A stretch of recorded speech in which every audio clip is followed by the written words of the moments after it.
The local content policy.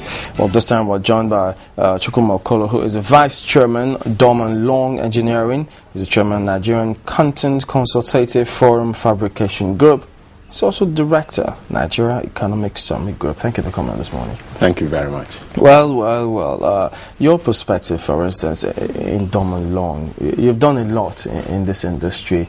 Perhaps just give us a background to it before we even look at the challenges and the kind of hurdles you've been facing. Dorman Long Engineering is 63 years old in Nigeria. Started with building the bridge in Asaba Onitsha, the steel frame, which you see. And today it's one of the most diversified fabrication company with operations for oil and gas, power, and telecom.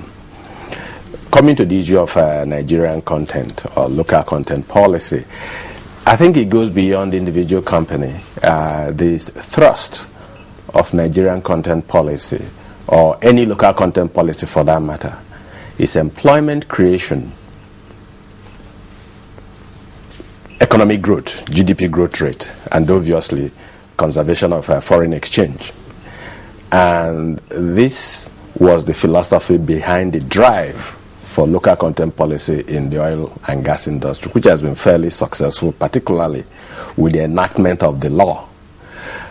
What we would like to see fairly rapidly is, number one, very determined implementation of that law and extension of that law to other critical sectors of the economy, particularly power, telecom, and infrastructure. Now, we have been told that we don't have to wait for a law, that it took about 6 years to pass that particular law in the Nigerian oil and gas, and that a minister's directive can as well do the trick.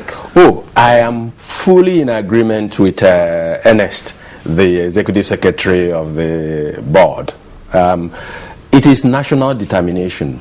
The number one local content chairman and champion is actually Mr. President. Because, like I said, you judge governments by the extent to which they've created employment, by the extent to which they've grown the economy, by the extent to which they've brought out well-offness to the society. And this is the core of Nigerian content. And so a presidential directive, ministerial directive, to encourage Nigerians to become more of makers of things than what I call rent-seeking agents. Are we really good when it comes to making things? For instance, you started by telling us how long Dorman Long has been in the business, and if we have to look at telecoms, Labour Association, they talk about 10 years, even over 10 years, and till this moment we still can't see some Nigerians in that sector of our national life. How good are we, or how dormant are we when it comes to fixing things locally? Quite frankly, Nigerians are one of the most enterprising human beings on earth. I say this from experience. And our cultural and historic antecedents make this as such. We are talking of fabrication today. If you study the Benin bronze casters, that's sophisticated technology. I visit India. The pistons you have inside your various cars are made in India, whether they are Mercedes or BMW and their facility for the basic piston casting is not as sophisticated as what we have in Benin. It's just a question of determination. So what I'm saying is that it's a question of national determination. Our people are working. They want to work. And the essence of local content policy is to create jobs in Nigeria. Some of us, when we graduated from university, had the luxury of choosing from 5 or 6 jobs. And it saddens our heart when I see younger ones, our brothers, our children, who patrol the street without job. And local content policy is at the core of creating jobs in Nigeria. And no nation should shy away from the determination and responsibility to create jobs for its people. Now let's Sorry, Chairman. Let's take a look at the oil and gas sector, where you seem to have made some measure of success.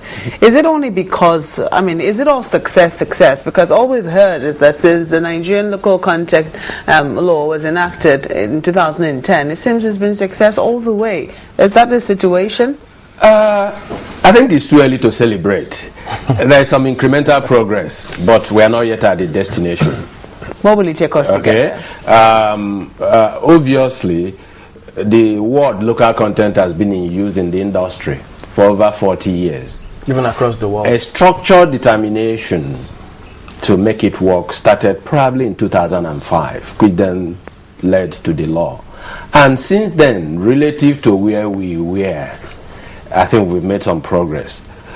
Relative to where we should be in terms of countries of equivalent endowment, like Indonesia, Malaysia, we are not yet there. The most critical outstanding that we must deliver on the fabrication side is integration of FPSO in country.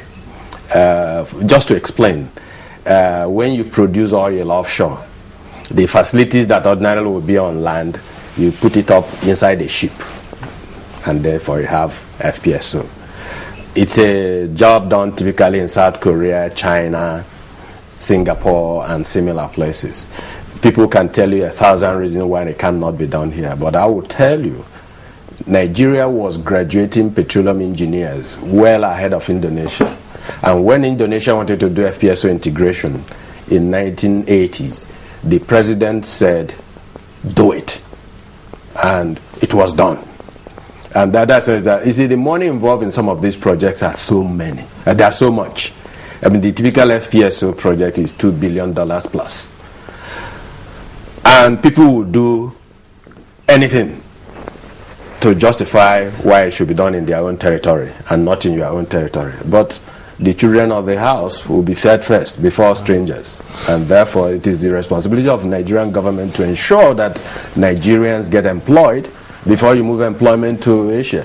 Give us a picture, for instance, in the sector, at the kind of targets we're looking at. We know that in countries like UK, Spain, Norway, they're doing something about that. Even Brazil, where they're building ships now, locally.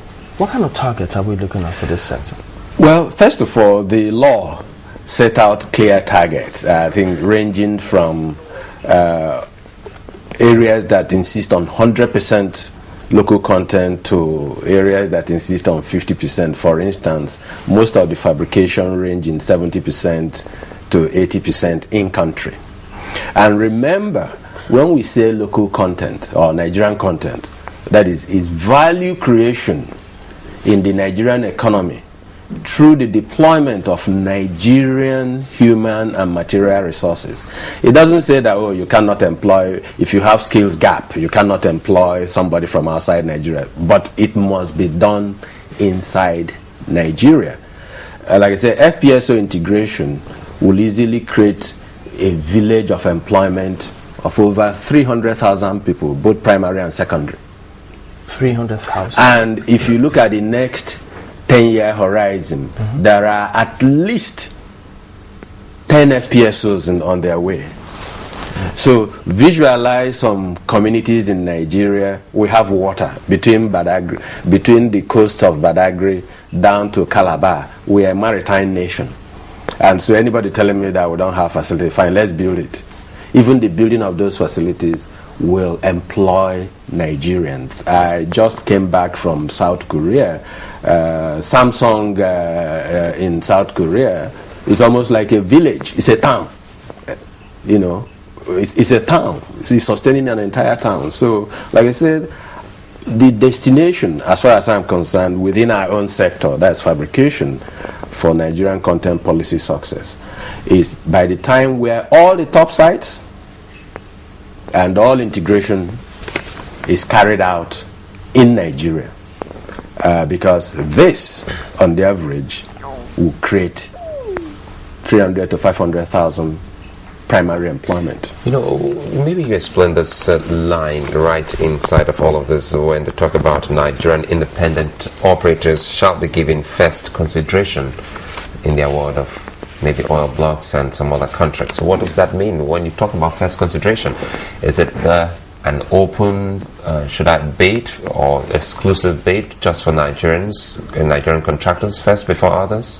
No, I think what they mean by first consideration is that if there is a bid, if a Nigerian, I think there is a margin allowed, if a Nigerian is bidding, just for use of numbers, 100 million, and the foreigner is bidding, let's say, 95 million, Nigerians should have the first option for that job. That's a Nigerian company. And remember, Nigerian company in the context of Nigerian content law is fairly loose, is fairly generously defined. A Nigerian company in the context of the NCD law is actually a company owned 51% by Nigerians. It doesn't say 100%. Okay, there are categories. There are 100% Nigerian company, there are Nigerian majority control company, and then there are companies with Nigerian interest. You understand? So it is fairly generously defined to accommodate foreigners. But it doesn't say, oh, do the job at any cost. But it is that first consideration, adopting the principle of economics, should be given to Nigeria. If you look at the model Samsung has, it also suggests that we can have similar things in the country. For instance, now, a NAMCO, local assembly plants here, we can have different sectors, have different kind of scenarios in their own sector. Would that be out of place if we were to suggest that kind of scenario here? Okay, thank you very much, because I'm glad you mentioned Samsung, but there is Hyundai, there is Daewoo, all of them. And the Korean example is a classical success story of what national determination can create. If you understand the history and the economics of South Korea, about 60% of their land is mountain. They don't have oil. Even agriculture is a difficult thing. They don't have conventional natural resources. But they're experts in value addition. And value addition is at the core of local content. After the Second World War, if you remember, they were badly treated by the Japanese. They inaugurated the Chaebol program. And the Chaebol program was to create Korean industries that will not only meet Korean requirements, but to compete internationally. Their first foray into shipbuilding was only as recent as 1970s, when the Greek tycoon Onassis was looking for cheaper sourcing of boat or ships. The rest is history. They've taken over the job of shipbuilding. So local content policy creates champions. So for instance, the law in the oil and gas is creating champions in fabrication, champions in various services, in rig. There is no reason why all the transmission towers in Nigeria cannot be built in country. There are already two companies in that area, Domalong and Spark West, and more could be built. Because these policies are not just to favor companies, it is to favor the country, to create an opportunity. Because if you look at the power sector, we probably spend about $10 billion per annum importing. In telecom sector, the figure is about $8 billion importing. In oil and gas, we are moving gradually, but like I say, we are not yet at the destination. So, the example of the Koreans, in short, you can see the Chaebol program as a more sophisticated local content policy, because the Chaebol program did not just say patronize Korean companies. It says give them the money. Also, money was released to Korean entrepreneurs to create industries. A lot of them failed, but those that succeeded now generate over 60% of Korean GDP and account for over 80% of Korean exports. They don't have oil or agricultural produce.